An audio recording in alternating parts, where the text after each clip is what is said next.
not to love challenge part 4. Okay, let's start.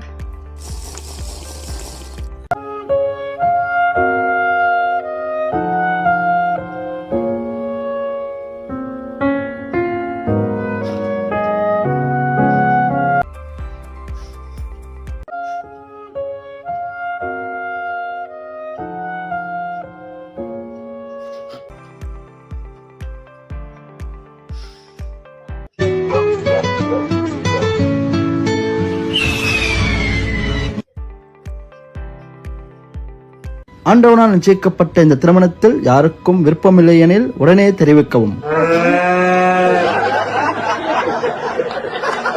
இவ்வளவு நேரம் அடக்கணும் மாறு டைமிங்ல காமெடி பண்ணி விட்டு கஷ்டப்பட்டு இப்படி கண்ட்ரோல் பண்ணி வச்சிருந்தேன். நீயால கண்ட்ரோல் பண்ணனால அது கூட முடியல. இந்த வீடியோல உங்களுக்கு திருக்கி வந்துருச்சுன்னா மறக்காம ஒரு லைக் போட்டு போயிருங்க. கீழே